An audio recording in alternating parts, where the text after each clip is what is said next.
So, when Tennessee voters head to the polls in 2026, they're going to see three amendments on the ballot that honestly seem pretty simple. Ban a state property tax, expand victims' rights, deny bail for some crimes. Sounds straightforward, right? But if you peel back the layers, you find these aren't just random policy ideas. They're actually part of a really coordinated plan to fundamentally reshape state power and lock in a specific agenda for decades. Okay, let's dive right into this. The language you're going to see on the ballot is designed to sound like common sense. But as you can see here, each one has a hidden function. What you think you're voting for isn't what you're actually getting. Prohibiting a state property tax? That's really about permanently locking the state into a volatile revenue model. Expanding victims' rights? Well, that could end up creating a constitutional loophole for police privacy. And removing the right to bail? That's actually a backdoor way to shift enormous, unfunded jail costs right onto the shoulders of local taxpayers. So to really get what's at stake, here's how we're going to break this down. We'll start by looking at each of the three amendments one by one. Then we're going to connect the dots to see the bigger picture, this whole architecture of permanence.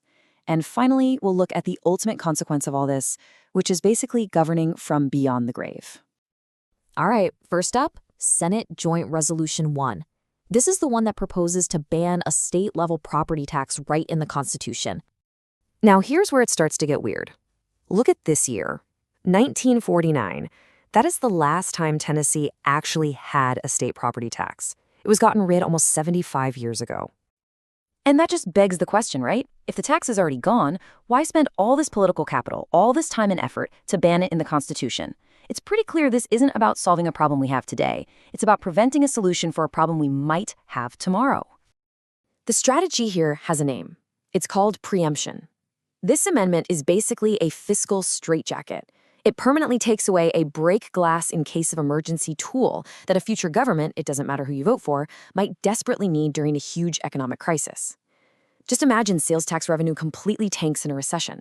Well, the state would be constitutionally blocked from using the much more stable base of property wealth to fund things like schools or roads. And this is where the rubber really meets the road. Take a look at these two counties. A wealthy place like Williamson County, huge local tax base, they'll be fine. But then you look at a distressed rural county like Lake. Their property tax base is tiny. They depend on state aid for nearly 99% of their highway funding. This amendment literally traps counties like Lake, ensuring they stay fiscally fragile. So here's how the trap springs. Step 1. The next big recession hits. Step 2, the state can't use property taxes to fill the budget hole. So, Step 3, the state has to cut aid to local governments. And that leads to Step 4. Poor counties like Lake, just to keep the lights on, have no other choice but to jack up their local property taxes on their residents who are probably already struggling. So get this, a ban on a state tax ends up forcing massive local tax hikes. Okay, let's move on to the next piece of the puzzle. SJR 25. This amendment would get rid of the constitutional right to bail for a whole new list of offenses. The public pitch here is all about safety, but this chart tells the real story. It's about money. Look at that third bar. When someone is held in a county jail before their trial, a pretrial detainee, the county pays for 100% of that cost. The state chips in? Zero. SJR 25 is perfectly designed to make the number of pretrial detainees explode, which forces counties to pick up the entire tab. And hidden deep inside the amendment's text is this little Trojan horse clause. It says you can deny bail not just for really specific awful crimes, but for any crime that currently requires an 85% sentence. What that means is, down the road, the legislator can make more and more crimes non-bailable just by changing sentencing laws. They don't need a new public vote. They don't need another amendment. It's a permanent power grab, plain and simple. This has created a really fascinating and, frankly, pretty rare split in the usual tough-on-crime coalition. On one side, you have private prison companies like CoreCivic. They stand to make a ton of money from overcrowded jails. But then you have the bail bond industry, and they are fighting for their survival. Think about it. If a judge just denies bail completely, there's no bond to sell. Their entire business model is threatened by the same kind of policy they've always supported. All right, on to the third and final amendment. SJR 9. This one is known as Marsy's Law, and it's being sold all across the country as a simple, common-sense way to expand the rights of crime victims. So, Marcy's Law is part of this huge, well-funded national campaign, financed almost entirely by one billionaire, by the way, to get these specific victims' rights written into state constitutions. And on the surface, who could argue with it? It promises fairness and protection for people who've been harmed. But the real kicker, the question that changes everything, is buried in the details. The way the amendment defines a victim is so broad. And that ambiguity is exactly where the problems start. And this isn't just a hypothetical, this is the hidden risk. In other states that have this exact law, police officers involved in shootings have literally claimed that they were the victim of an assault by the person they just shot. And then they use Marsy's Law's privacy rights to keep their own names from being released to the public.